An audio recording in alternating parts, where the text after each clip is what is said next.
Transmission: The Maw of Silence, a short story written by myself, known as In Passing. Transmission: The Maw of Silence. Prologue: The Signal That Did Not Rise. The array at Khepri Station listened to the sky the way a monk listens to a bell. Night after night, the same low hiss of the cosmic sea, then a notch of silence so thin it felt like a thread pulled from the fabric. The notch did not spike, it did not rise, it subtracted. Anna Ibarra was the first to notice. She marked it, aligned the dishes, and breathed through the hum of machines. The gap widened. The recorders printed a flat white line where a waveform should be. The station lights dimmed, not from power loss, but from the sensation that brightness was no longer welcome. Anna whispered to the empty room that something had looked back. Act 1. Descent into the Maw. The expedition ship Harrow burned a slow arc toward the coordinates. The crew of 8 spoke softly, as if volume might draw attention. The navigation computer kept dropping frames, then hallucinating a straight line where a curve should be. Captain Lian pretended not to notice. Pretending kept the crew inside their bodies. Close approach revealed nothing, then less than nothing. The stars behind the forward pane thinned and then stopped. There was no black shape to admire. There was only a region where the mind could not keep a thought alive for more than a second. They launched a drone. It vanished without distance. Telemetry reported arrival before departure. The timestamps contradicted one another, like witnesses who never met. In the flight bay, static took the form of a circle, then an unblinking eye, then a circle again. The circle was not a symbol, it was a decision.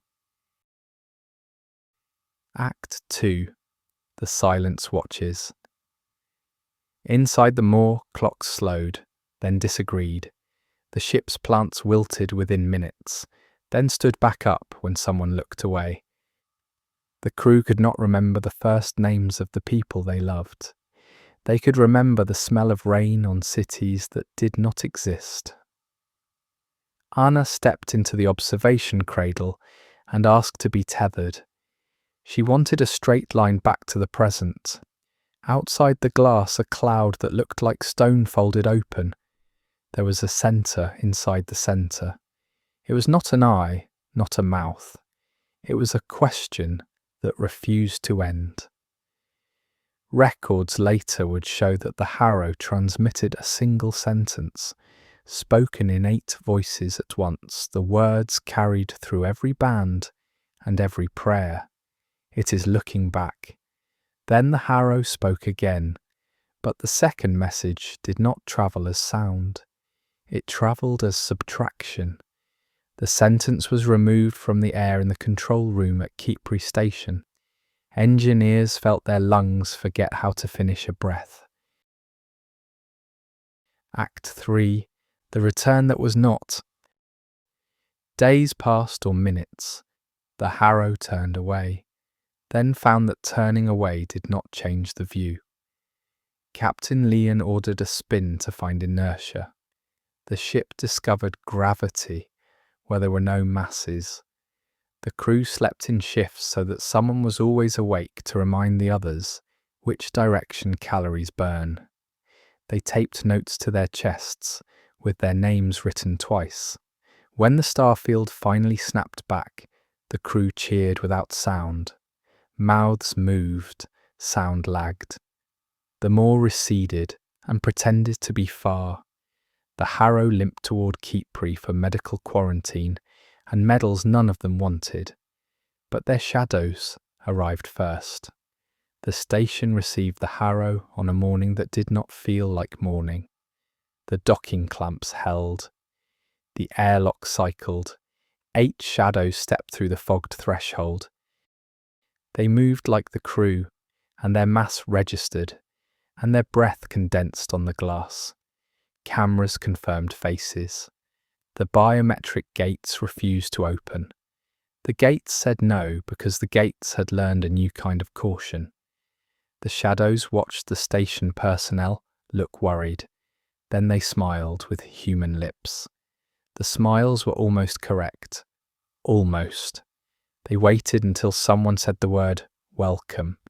Then they nodded, as if they'd been practicing this greeting in the dark. The real Harrow arrived 12 hours later, damaged and slow. The crew stepped through, confused and thin, with tape on their chests. Security compared the groups side by side and saw that both were right-handed. Both had childhood scars. Both remembered the same lullabies. The only difference was a small one. The shadows could describe them more in complete sentences. The true crew could not. Act 4, the interview that unmade the room. Anna conducted the interview in a chamber lined with analog recorders. No quantum, no predictive filtering, nothing that might help the Maw complete a thought. She asked the shadows about what they had seen. They answered with care. They spoke of a silence that is not the absence of sound, but the removal of permission.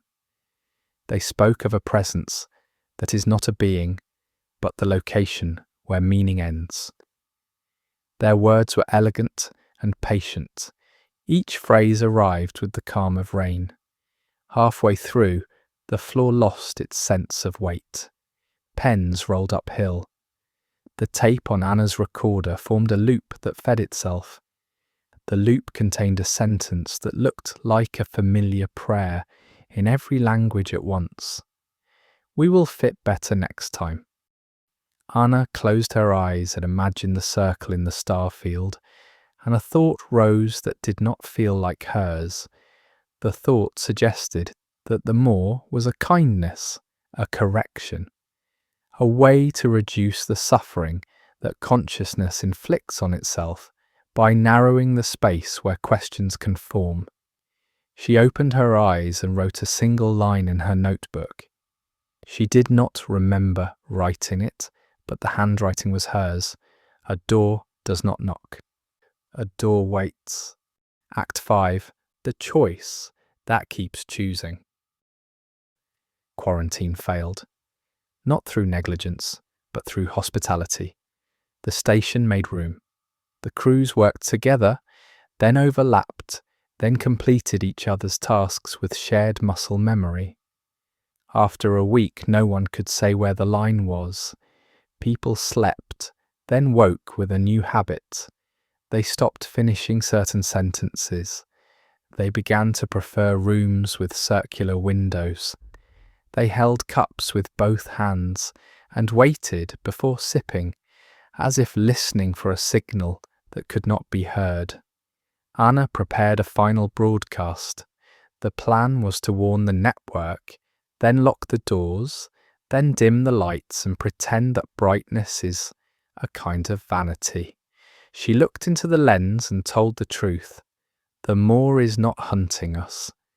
It is offering to remove the parts that hurt when we think too far.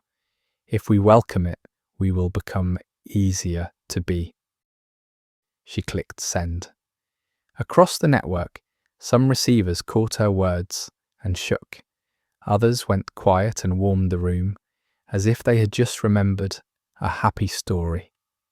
In the hab ring, 2 crews stood at the observation slit and watched the far star pulse like a slow heart.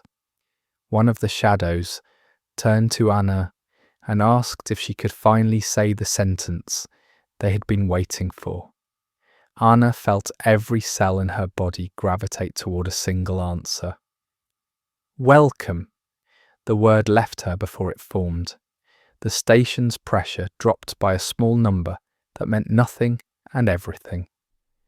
Outside, the circle in the sky widened by less than a degree, which is almost the same as saying it did not move at all. A door does not knock. A door waits.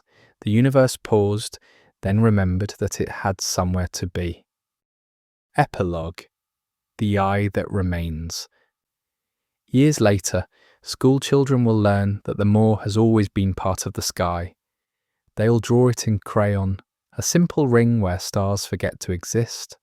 Artists will paint it as an end. Engineers will treat it as a constant. Priests will find it generous because it accepts everything that confuses the heart. Some nights, Anna sits alone with a cold cup and a warm memory of rain. She tries to recall the names she lost and can almost hold them. The station hum is softer now, tuned to a pitch that no one hears and everyone obeys. She thinks of doors and circles and kind corrections. She smiles without moving her mouth and closes her eyes. The universe continues, lighter by the weight of one more question that no one needs to ask.